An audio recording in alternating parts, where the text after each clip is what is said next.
Hello, everybody, and welcome. I'm Novo2. This is going to be a very interesting, sort of self-sustaining DPS shotgun deck. But we're gonna define ourselves as a DPS deck, but we're not gonna have a lot of the cards that you might consider to be DPS, like a lot of extra bullet damage or damage in general. We're gonna sort of take advantage of one key element here. Let's look at just some general DPS for some guns here, right? The M4 Carbon, right? Purple DPS 167, 110 if it's gray, right? The M16 173 purple, 125 gray. The AK 233 or 140 respectively, 249 and 150, right? The M249, 212, 140, right? You can sort of see, but the vector is a little bit higher, 250, 164. Right, let's look at the Barrett. 126 is its DPS, 76 DPS if it's gray. The Phoenix is a little bit better because it shoots faster. Let's look at the shotguns. 160 gray, 244 purple, which is bigger, which is higher than all the weapons we've seen so far. Right, keep in mind, right, the M4 or the AK 140 at gray. A gray shotgun though, 160. Attack 157 gray, 262 purple, super 90, 471 purple, 340 gray, the A12 377 gray, and 522 purple. What I'm getting at here is the shotguns between all four of them have the most DPS in the entire game. Look at the magazine damage, or the damage per magazine for the AA-12. 1250. If you hit all of your shots within the range, a single magazine of a purple AA-12 can kill a tall boy. Just about kill a tall boy. But what we're taking advantage of today is that we can run a shotgun, rely on its natural DPS to avoid having to run a bunch of extra DPS cards, and run some other weird, fun potential cards that sort of play into being a DPS, but take advantage of the things that make shotguns good, as well as some cards that synergize with the shotguns. One very important thing to note, look at the maximum range on the AA-12. It's 2.5 meters. 2.5 meters. You know how far 2.5 meters is in Back for Blood? It's the same range as the baseball bat. The maximum range for the AA-12 is the baseball bat range. With that being said, the damage drops off dramatically and bottoms out at 10 meters for just about all of the shotguns, or at least for the Super 90 and the AA-12. But even at minimum damage at 10 meters, bottom of the barrel damage for the AA-12, the DPS on the AA-12 is still comparable to all of the ARs. Still in the ballpark as far as DPS. So the AA-12 is either, right, the AA-12, the Super 90, the TAC-14, the Express, they are either light years ahead of all the other weapons as far as DPS is concerned, if you're shooting them within a minimum range or close to their minimum range.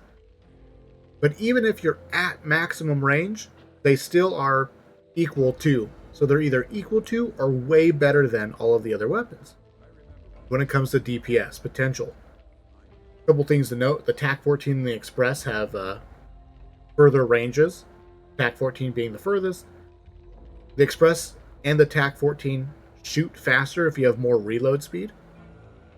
And also, the Express gets better accuracy as the color on it goes up.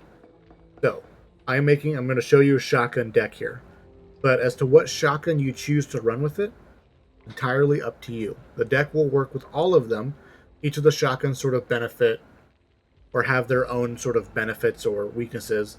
The Super 90 will be the blend between having accuracy and the DPS of the AA-12, with the AA-12 being maximum DPS with like the second to worst accuracy. The TAC-14 will have stumble potential, but the worst crowd control with its low magazine count but the best range. So you can sort of pick and choose what you prefer. All of them work in some way or another as far as what we're trying to accomplish with the deck here. Let's look at the deck. This deck is for specifically Act 3. This deck will sort of fit into Act 1 and 2, but we're cutting some corners here. We're cutting out our movement corners here. We only have cross trainers. So Pain Train, the Crossing, and Handyman, we won't really have the potential to solo speed clutch those missions. Those can be very difficult missions to do all by yourself without having some extra movement speed. You're a little dependent on your teammates being a little bit decent, but if you're really good, and I know you're really good, you can make this deck work in Act 1 and Act 2. But this is specifically for Act 3.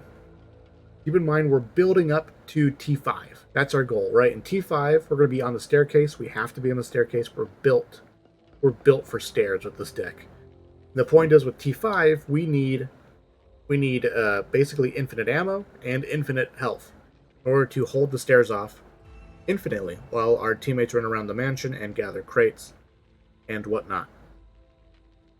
So, and Shotgun provides us the means to do so. We also need to deal with mutations, right? Constantly as well.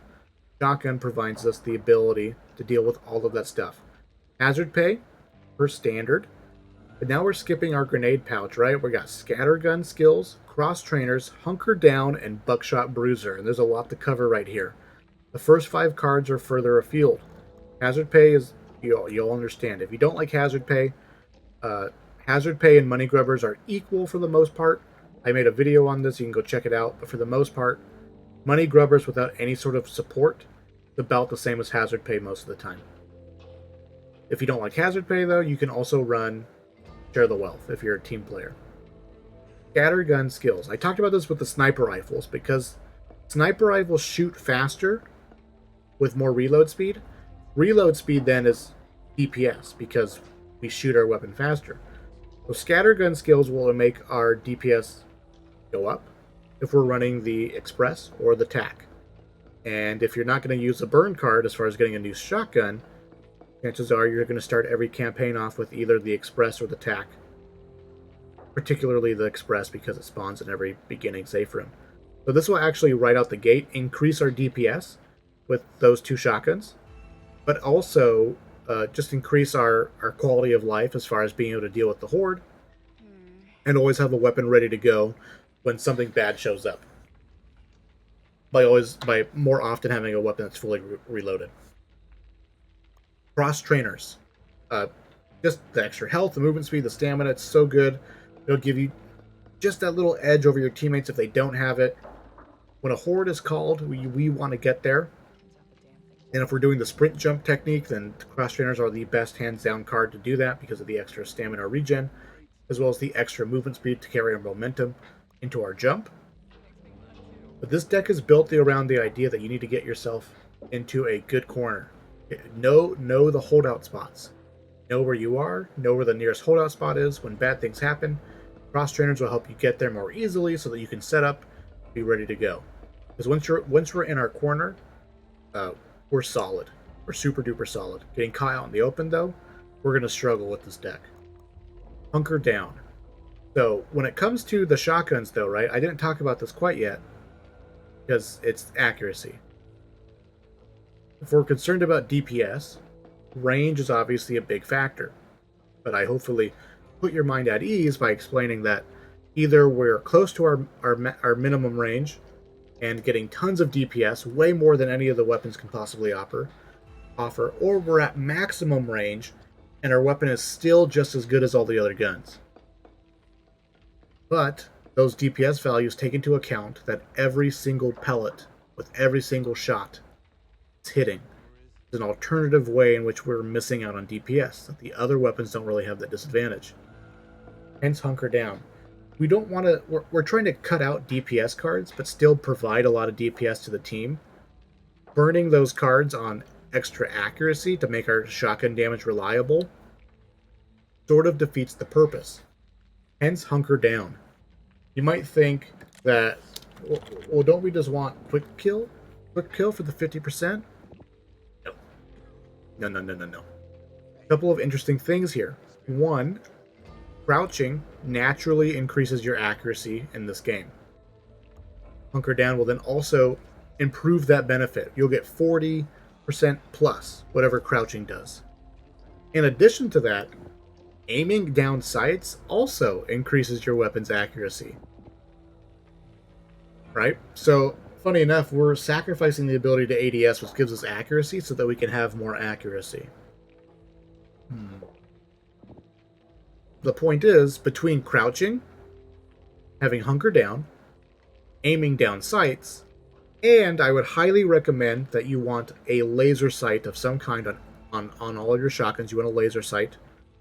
Between crouching, hunker down, aiming down sights, and having a laser sight, you can pretty much beam things pretty comfortably up to 20 meters, I would say. I've tested it out regularly, and I found that about 90% to all of your pellets will hit a stinger up to 20 meters away if you're crouched and aiming down sights.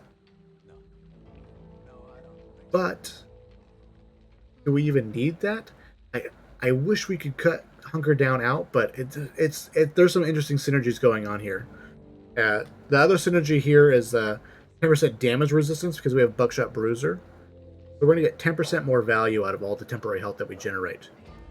But the other thing here about accuracy that I want to talk about is, when do we need DPS the most? When do we actually need DPS? Do we need DPS to kill hordes of zombies? Absolutely not. Not at all. Not one bit. All you need for dealing with the horde is a corner, magazine capacity, reload speed. Fire rate helps as well, right? Like, those are the things you need to deal with the horde. We're running the shotgun to deal with mutations. When are mutations a problem? If you're out in the open, mutations are no big deal. You can kite them down, you can kite them around all day long, it's no issue at all, and you slowly burn them out with your teammates shooting them, right? Mutations get stronger when you're in confined spaces, and that's really when we need the DPS. So we're in a hallway, we're in a room, we're hunkered down in some sort of corner, then a tall boy shows up at a door. We have very limited time and space to maneuver, get out of the way, or to eliminate that tall boy before he does his charge. Ironically enough, in those confined spaces is where a shotgun does its best work, right? So when I talks about, oh man, like at 10 meters, our damage drops off completely. Now we're shooting a tall boy with basically an inaccurate AR. Well, I would highly recommend that you don't just run around shooting tall boys all the time with your shotgun. We're using our shotgun specifically for the horde events, specifically when we're in those corners. And when the tall boy shows up, you'll probably be within that 10 meters in some way or another. So the shotgun, the situation in which the shotgun excels the most is the situation in which mutations are the strongest. And that allows us to ironically deal with the mutations most effectively. So between crouching, hunker down, aiming down sights, and being in a good defendable position, we can very easily with this deck, without even needing a bunch of damage cards, can totally shred mutations with just the shotguns alone. And then we just pick up Buckshot Bruiser because it synergizes with the health. And also, too, for T5, when we're on the staircase, we have the ability to potentially self-sustain for a very long time, so long as we have shotgun ammo. Next, we have Grenade Pouch. 6 is Blazing Trails. In the same way, though, this is more of like a quality of life thing. We're preparing for Pyro, if you've looked down the card list, but in those confined spaces where tall boys or mutations are the strongest, if we're in the middle of a reload or out of ammo or want to save ammo, an extra grenade pouch can help. Maybe you have a grenadier on your team, you can run an extra pipe bomb. But eventually, as you'll see, we're going to be getting Molotovs, eventually. Next is Highwayman. This is sort of our synergy for needing shotgun ammo, but I highly recommend and encourage you that you're only using your shotgun during those horde event moments. If you're desperate for health, then you can shoot at the mob with the shotgun to generate extra health with Buckshot Bruiser. But really, when a mutation shows up, that's when you're going to deal your DPS. That's also when you're going to heal quite a bit with Buckshot Bruiser. Each tall boy is like, I don't know, 15, 20 points of temporary health. depending on how close you are, depending on how many shots it takes. So all we need now is ammo. But if we're going to have some damage resistance, Buckshot Bruiser generating temporary health, pyro generating temporary health, right? So Highwayman synergizes in an interesting way here where we can generate more ammo to keep shooting our shotgun with, as well as our secondary. Generate Molotovs to keep generating temporary health. And now with 2 different sources for temporary health, Hunker Down's 10% gets even more valuable. So kind of a funny synergy thing going on here where we're technically DPS based off our playstyle and our weapon choice, but also providing our team with extra resources, as well as us being very tanky and durable, or at least a little bit more, 10% more, right? And thus, us being a shotgun player makes us a little bit more comfortable to be the person in front as well. And then now on 9, I said I made a pyro video before. I talked about how Act 3 is the best act for pyro because of the infinite horde on T5. You can generate health, infinitely fight zombies to generate things with Highwayman, but also on card 8 is Garden Party. And that's a place where you need as much health as possible and the ability to sort of like set it and forget it and cover your flank with a Molotov and then look a different direction, or light a tall boy on fire and then run away in the maze. Molotovs work perfectly in the maze. It's the best place in the entire game for Molotovs because you're literally in a hallway for half of the mission. Because even before the maze, you're at the infested greenhouse, and it's just a bunch of hallways upstairs. So it's super duper easy to funnel literally everything into one hallway. When you're holding off the horde events on Garden Party, making pyro an incredible choice. So we're sort of really taking advantage of the fact that we're doing this on Act 3. Then Admin Reload. Admin Reload is just the means to sort of increase our DPS in general. But now we have the ability, we're like a one-man army now. If we're the only person on the staircase, we can potentially hold it off by ourselves. You will need ammo in some way or another, but you can just be shooting the horde of zombies with your secondary. I recommend a Tech 9 or a Glock or a Beretta if you have to. And then when a mutation shows up, now you can swap. Mag dump through the horde, mag dump into the tall boy or whatever. Generate health. Mag dump, switch back. And you can go back to dealing with the horde. It's sort of just, this is like a fun, like this is all the fun DPS cards. All the fun DPS cards, none of that Glass Cannon, Patient Hunter. Those are the boring DPS cards. These are the fun DPS cards. But now that we're at T5, we have the ability to sort of infinitely hold off hordes, in theory. Right? In theory, if Highwayman triggers real good. But, with Admin Reload... Oh, yeah, this is the point I want to make. Admin Reload gets its most value when you have the need to constantly keep shooting. Which you don't end up being in that particular situation all the time. Horde events are obviously one of those situations, but you will have teammates with you and they're also shooting, and mutations out in the open. There's a lot of opportunity where you're not getting Admin Reload value. But T5, an infinite horde event. Alright, there we go. Infinite horde event, Admin Reload, you're constantly shooting. You got the bullets, you can do that. We pick up into the team damage shredder. Each pellet of the shotgun applies shredder, so after 2 shells for the most part, you'll have maximum shredder debuff, and your entire team is doing more damage, and you're doing more damage, and it's real good. Now we're picking up Amped Up. Now we have a third source of temporary health that we're getting 10% value out of.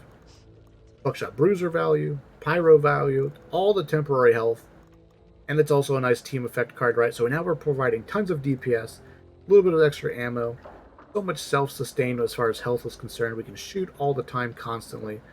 Extra team damage, easily applied with our shotgun, team health. Now we're just preparing for the body dump. Superior cardio, and then Fire in the Hole on the body dump. A Fire in the Hole is by far the best card for the body dump, because each E5 grenade that you throw will trigger the Fire in the Hole. But I recommend you leave the safe room with all your Molotov slots filled. Now we can Throw Molotovs, heal off them over time, heal on fire in the hole, run around real fast. Throw a Molotov on top of one of the nodes as well, I believe, and do damage to it. And then when you're running out of fire in the hole, you can pick up T5 grenades. Those are like Molotovs too, kind of. But they don't trigger pyro, fortunately. Double grenade pouch for extra stuff if you need it.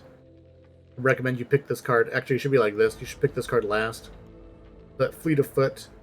You might find yourself maybe wanting pipe bombs instead of Molotovs, and you can maybe pick up Molotovs in the middle of the body dump as you're shooting things, or just go from pipe bombs to T5 grenades.